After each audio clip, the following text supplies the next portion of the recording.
if you do that before taking the decision of starting a business, it becomes slightly at work before you take a decision to start a business, because that's the only thing that's going to make your business last, to be honest. No matter how good you are, your team is good, no matter how great you are in sales and approaching people.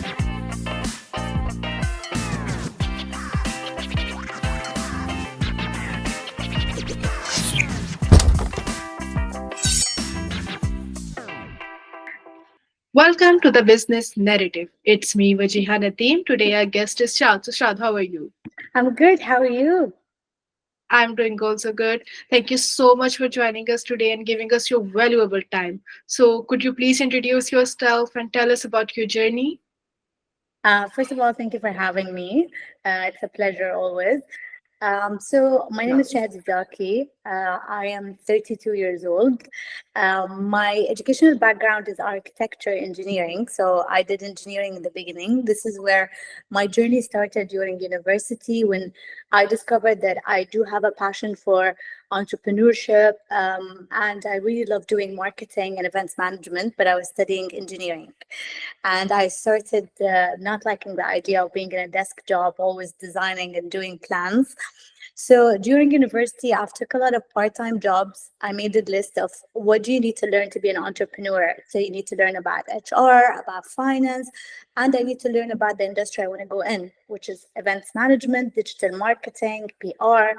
So I started taking internship in different corporates and different startups during university. And the biggest, I think, pivoting point in my career was Isaac, which is one of the largest youth organizations globally. I used to be a member in Isaac, and I stayed for 6 years. And during my volunteer work, I discovered more and more passion towards events. I gained experience working in different projects. So the minute I graduated from university by 2014, I started my first startup, which is Creative Matter.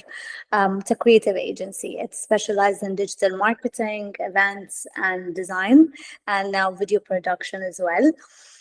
So that's 10 years ago. That's where the journey started. I took a leap of faith of quitting my job with no plan, and just decided to start with a group of friends that I knew, and they helped me working with me on a project base, building the agency without paying them in the beginning, because I didn't really have any capital. I started with a zero capital.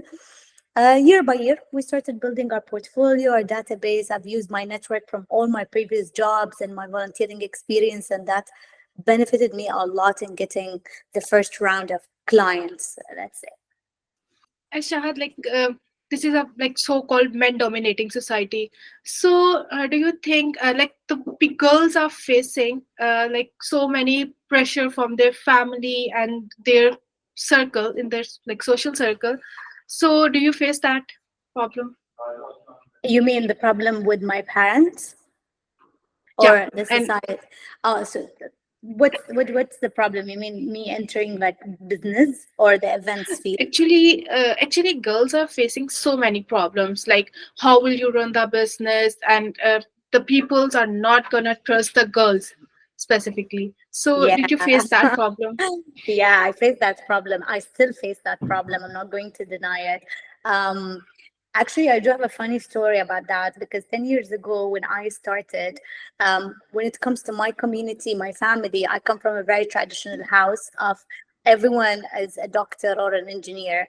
So they had a lot of ambition when I graduated that I'm just going to be an architect. And then I shocked them with the news. And I remember for the first 2 years of business, every day I'm going to the office and I'm trying to establish the agency. They used to make fun of me of, oh, you're going to the cold store you started. Oh, you came from the cold store. Till when are you going to have fun? Can you have a serious job? So to them, this was not a serious job. And I remember the minute we landed one of our biggest governmental clients and we did a huge conference in Bahrain, I've invited my parents to attend without telling them the reason. And at the end of the conference, I was like, look around. Do you see the organizers? Do you see all the setup? Do you see all the speakers? This is what I do for a living. All these people are my team, and I pay them salaries. And this is where it was like the shock, and they started getting serious and like, okay, she's not playing. This can be a career. She's doing something serious. The other side, the ecosystem and the market, the events management industry specifically, and I specialized in corporate events, exhibitions, and conferences. It is male dominated. So I've seen it since day one that I was not even accepted as a gender when I am staying late at night with workers, building these stages, building this setup. Everyone was looking at me of, you're not gonna last. You're not gonna last. You're not gonna keep up with this industry. But guess what? I believe as females, we do have a lot of qualities that this specific industry needs, and this is why we can be more creative and we can innovate more.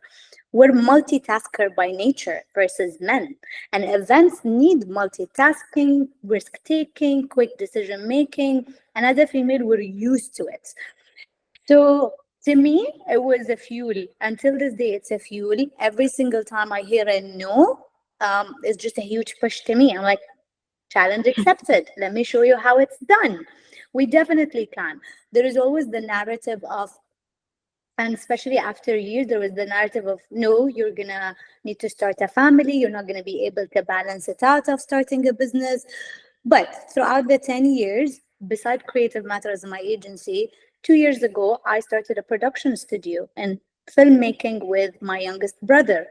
I am a co-founder for an esport company right now with a friend of mine. So I actually handle 3 different businesses, and that's my full time. So I think a lot of people are going to talk. It's a cultural narrative. It's the region. It's a lot of industries are dominated, but today slightly it's easier because I can see a lot of females are emerging in a lot of things. We can see females in tech right now, and a lot of industries that were dominated by men.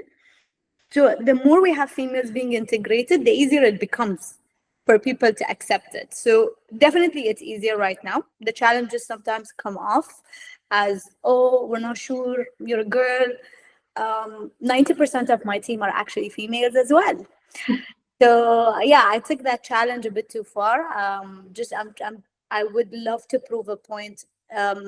What is the added value females can bring? And they can bring a lot. I'm in a creative industry. No discrimination, but certain qualities are by nature better in men when it's better in females when it comes to creative industry. So, which mindset is must have in the girls before starting their entrepreneurship journey? Oh, resilience, 100% resilient. Be very resilient and do not care about what others says. You need to create that sense of mental block because be taking a decision to already not have a normal job and being an entrepreneur, it's a huge risk. It is always going to be stressful. So focus into that stress and making it and ignore the external noises. Just take them as a motivation. The minute they tell you no, it's going to taste sweeter when you make it and say, see, I told you so. So you need to be very resilient and you need to be a self-motivator. You need to understand, like in this field, no one is going to push you. Not a lot of people are going to believe in you. So be your self-believer, be your self-motivator. The minute you start making it, everyone that rejected you is going to come back. And that's exactly what happened to me after 10 years.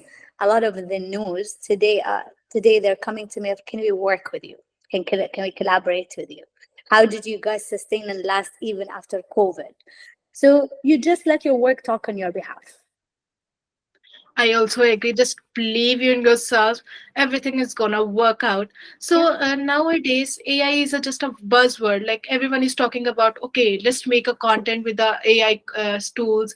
So, do you think that AI can create a creative content? No, my belief is 100% AI is an amazing tool to optimize your processes and procedures. AI is a tool to enhance your quality. AI is a tool to make you more productive and produce in a faster time. So this is the way we utilize it in our industry. We have to face the reality in our region. The creative industry for the upcoming 5 to 10 years is still going to need humans because our client's nature, no matter how big or small the client, they want that human interaction. They want a designer as a human to understand their personal vision. And no, AI is still not there yet. it can help you, but that sense of customization and localization is still a bit difficult in AI because every design AI produces is kind of generic. And today, when people started getting used to the design produced by AI, it became very easy. You can say this is AI generated. So this is a good thing for us. That means as a company and as an agency, we're still wanted. But what the dynamic change is the number of people you're going to need. You're not going to need that big of a team in order for you to handle that much projects. AI can help you right now optimizing a lot of things. So just use it the right way. It helps you scale up your business with less cost. But is it fully going to replace us in creativity and innovation? No, I don't think so. Not yet. But I think so the content creators are just replicating other ideas. Yeah, Like there's a lack of innovation right now. yeah, there is. And the reason there is a lack of innovation right now is because of AI. People would like to take the easy route. They'd like to take the shortcut. I want to write a brief 10 minutes and click one button and let AI produce it to me. Sure. But um, the people, the consumers today, are way more conscious about quality than before. 10 years ago, social media didn't have the power it has today. Today, anyone with a zero background in marketing or creativity still has an opinion because they consume a lot of content on social media. They see a lot in all the channels. So the standard now is different. And if we talk about content, you can see for the past, like especially this year, the most viral content is the user generated content, the organic, not edited, more natural. And my personal belief, this is booming as a reaction against AI. It's because people are not really liking the products of AI. They feel it's a bit superficial, artificial, not really has that connection. So now people are preferring more. We want videos. We want to see people talking. We want something that's not high production and edited, and that's the only thing we can connect with. But is there any tool or is there any hack that help content creators to generate new ideas or Oh, innovation? definitely. Definitely. ChatGPT is an amazing tool in creating strategies, tactics, concepts, ideas, and helping you drafting your analytical report and recommendations when it comes to marketing and content. There's a lot of other tools, AI powered, that helps you produce, let's say, backgrounds for skylines that are not available in certain countries, certain cities. So it helps a lot in these kind of tools, but then the final product, it helps you giving you pieces. You need an actual human to assemble it and create something meaningful. So, just you have a event management company. So, if someone wants to run a event management company or start a event management company, so do you think that the first question that comes in mind, okay, am I gonna start with the corporate events or like birthday events or something like that? So, how do you think like they should strategize this? Okay, anyone that wants to start a business in events management, the first thing I'm going to tell you, you're in for a ride. Events management are a roller coaster. It's a very difficult industry. It is not easy. It has a lot of risks. No matter how much you have experience, damage is always expected when it comes to events. So you need to be very fast thinker. You need to be a problem solver. There's always drama in events. Um, Definitely, the first step is you decide which sector or which type and category of events you want before you create a strategy to enter this industry. Look at all the industries, look at their market size, I would say. But most importantly, just because events are really hectic, I always advise go with your passion. Because if you're not passionate about this specific type of events, you're never going to like it. The minute things get stressful, you're going to give up. Your passion is the only thing that keeps you going. So when what I did is before taking the decision to open the company, I worked in different kind of events. So I have seen with family the cultural events of birthdays, weddings, and all of that. And I have personally worked in corporate events, and I worked in entertainment events, festivals and shopping festivals and things like that. So first of all, work in all of them, even as an intern, so you can see each one of them, the different nature. They're completely different. When I tried all of them, I realized I will fail if I go birthdays and weddings. I cannot.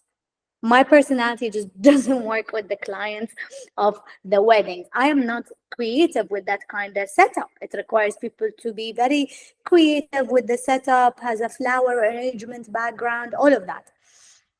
So I discovered, no, my brain works better as ideas for corporate events, conferences, exhibitions. That's exactly what I want to do. So this would be my strategy: work in all of them, find out which one you like more as a nature of work, then dig deeper in that category industry to learn how big it is in your market. To me, when I started in Bahrain 10 years ago, corporate events are really big. They're the main thing. We didn't have much entertainment events. Today, the situation is a bit different. Entertainment and tourism is growing in the region. So there is a lot of entertainment events. Yet, it's not my specialty.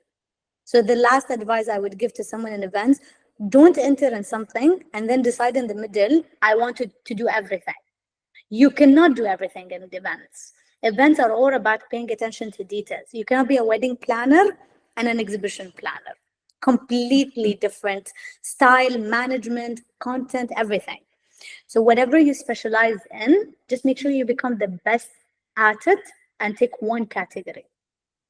So, is there any specific training they took before starting their entrepreneurship journey in event management? Definitely. I did a lot of like short courses when it comes to business plan, how to learn how to build a business plan, how to build a business model. I have done certifications in entrepreneurship in general, entrepreneurship methodologies. In events, there is not much courses, but if you have a background and you did courses in project management, it would be the best tool you'll need in events. So I did the PMPs, the project management, and that helped me a lot planning an event on how to structure it, create a plan, divide your resources, manage them. These are the things would be beneficial. Another issue they face is that they don't have any portfolio. Yeah. So, how will client like believe them in the starting that you are very good in this industry or something like that? I started with like that. When I started the agency 10 years ago, I didn't have a portfolio. But there is always a saying that tells you your network is your net worth. So before you take a step into wanting to become an entrepreneur, please review your network. Okay. I always say you need to work in corporate if it was full time or if it was internship or part time, and you need to volunteer. You need to be active in the society, in the community, to build a network before you take a decision to start a business. Because that's the only thing that's going to make your business last, to be honest. No matter how good you are, your team is good, no matter how great you are in sales and approaching people, you need a network. You need to create that network that will believe in you. So if you do that before taking the decision of starting a business, it becomes slightly easier. Because what I did is the minute that I started, I spread the news to my network of I started an agency. And the first few clients that are going to come on board, I am going to give them half the prices. Why? Because you're the first adopters that believed in me. The benefit in your network is in the beginning, they're not going to sign with the company. They're going to sign with you. They don't trust your company. They don't know it. You don't have a portfolio, but they trust you personally. So pick on the people you worked with, pick on your family, pick up your friends. Go to these people first. And even if you go to external, slash your prices. Don't make profit in the first few projects. And that's what I did the first 2 years. Not much profit at all, because the purpose was we want to build a portfolio. So then we can use this portfolio to sell with our actual prices.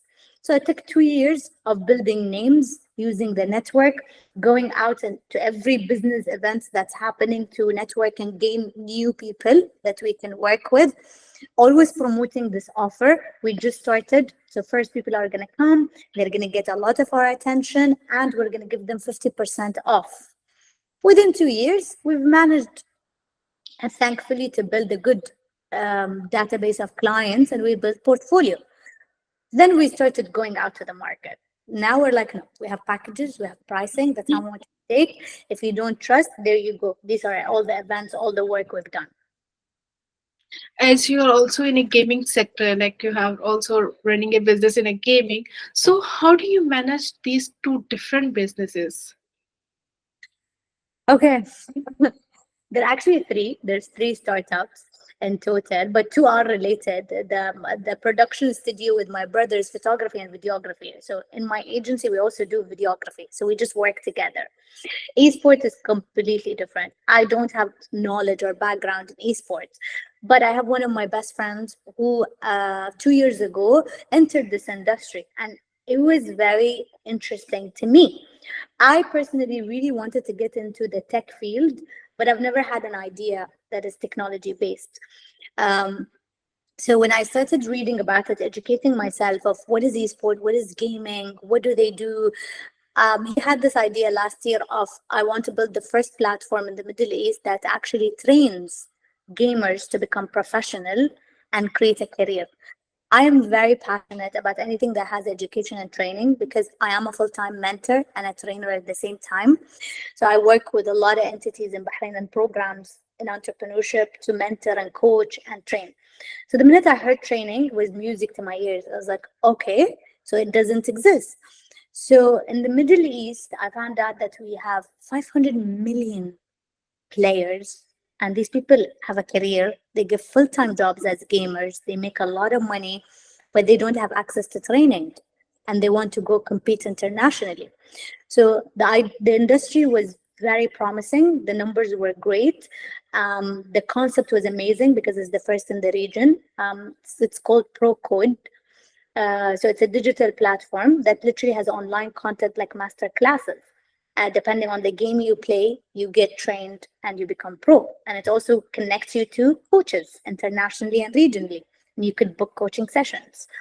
So I loved the idea. I fell in love. I took all the year to get educated in it. And I decided to become a partner. And my role in the company is a CMO. So I still take care of the marketing and business development, which is what I know best. But I'm learning. I'm learning about a whole new industry, and it's very interesting. As you are also How in a do mentorship. Sorry, I know you asked me how do I manage is I don't really have a social life. Even my team asks me sometimes, we don't know how you're doing this. You come to the office and at night you have an event, you're mentoring here, you're speaking engagement there. First of all, is I am very detailed when it comes to my time management. Even my break time, my TV time, my family time is written on my calendar. I plan my whole day in advance. I try my best to plan my week on the weekend before the week starts. Um, but you have to compromise, and part of the compromise is I cannot really do any social activities during the week. If I need to see a friend or if I need to see the family, it has to be during the weekend because that's the only time I'm free and I can spare some time. As you are also in a mentorship, so what are the best qualities to be a mentor? You need to be very, very, very patient. You cannot be judgmental at all. Don't judge others based on your experience. Everyone has a different experience when it comes to entrepreneurship. Everyone has a style. Don't try to enforce your own personal ideas as a mentor. A mentor is a guide, supposed to ask questions, analyze things, and let the person in front of you, your mentee, by themselves come up with solutions. Like a mentor is supposed to teach you fishing, not to give you the fish. So I try my best, like in my mentorship meeting, you need to be more silent as a mentor. You need to be more of a listener. Listen to them, try to understand their challenges, what are the mistakes they're making, and share personal experience. Another quality is don't be ashamed if you as a mentor failed before. To me, the best mentors I've had in my life, in my journey, was the ones that made it. They're very big, but they shared with me their failures. They told me, I did this, and it was wrong, so don't do it this way. They cut away from me, so I don't repeat these mistakes. So try to share your failures, try to share your journey, try to connect with them. I think these are the best qualities you need to be an effective mentor. As it said, like business has its own ups and downs, and sometimes we have to pivot our business strategy. So if someone is facing that stage and they have to pivot the strategy, but they are afraid, because many people are afraid of this thing, Yeah. so how can someone deal with that problem? I personally went through that journey in COVID because pre-COVID, 2020, my main service was events management. My bread and butter was events management. I used to do marketing and design just as support services. When 2020 came, was a strong slap in the face and a hit. Why? Because we completely shut down. There's no events anymore. So we were in lockdown, we were at home. So first of all, I want to say, yes, it's okay to be scared. It's okay to be worried about the pivot, but please remember your why. From day one, why did you choose to be an entrepreneur and not an employee? Because you're a risk taker. So since you took the risk from day one, no, that's not going to be the last time for you to take the risk. You're always going to take risks as a business owner. So at that time, I was faced with two choices only. I completely shut down. Like a lot of my colleagues and friends in the industry, they shut down their agencies after the first year of COVID. And I can say, great, I had 5-6 years of success, amazing journey. We'll shut down in COVID. I'll find a different business in the future after COVID. My number two was pivot. Of course, I was worried. I was a bit lost, but I always know how to regroup myself. Regroup yourself by doing research. See what's happening in the industry. Globally, we've all faced this problem. So how did other companies adapt? In the creative industry, if you want to pivot, what other services do you have as an option? So that's what I did. I read, I researched. I was like, okay, we mainly do social media, we do events. That's it. I do design. I have creatives within my team. I have operation. How can I benefit from these resources? Come up with new services people can use in COVID, and it's not events. So at pre-COVID, I used to have a complete different brand. It used to be called Mi Evento, which is my event in Spanish. So I canceled the brand. I started from scratch. I rebranded to Creative Matter, and I started introducing more services in the field of digital marketing, and we launched the video production. When we did the research, we realized that video production brings, if not more, income and revenue than events. And it's a growing industry. So we read, we learned, and we started introducing packages in video production. The benefit that came to us during COVID for 3 years, everyone realized the power of digital marketing because everyone is working remotely, online, delivery. All the FMBs went crazy of they want ads, they want videos, everything is online. So it was great for us. Today, after the 4 years of the new brand Matter, we're not anymore known as the events management company. We're actually known more as the marketing agency. So don't be scared. Don't be worried. The feeling is valid. It's okay. But ride the wave. Ride the wave. Do your research. And if you find other alternatives, pivot. But always pivot to things that complement you. When I introduced video production, I already do social media content. So video production complements me. I looked at my clients and I saw they're going to other agencies for what? Can I bring it to me and the talents I have, they can produce it? And that's the easiest way to pivot. Look at your resources and your competition. If you can do the same, do it. If something your competition is not doing, you can be the first, do it. So yeah, as long as you have these two things, the risks becomes more calculated and it's going to be easier stress on you. But it's worth it, 100% worth it, because everyone told me in COVID, you're crazy. I put my life savings in the company during COVID to restart from scratch. But I was like, this is my last chance. If it doesn't make it in these upcoming 2 to 3 years, I will definitely shut it down, leave the creative industry, do a different startup. From 2020 to 2024, the amount of growth and revenue that the company achieved, I have never achieved in the past 6 years since I started. It's triple the profit. The team has grown very big. So I'm like, sometimes the risks pay off. So from your journey, it's proven that business it's all about risk. Yeah.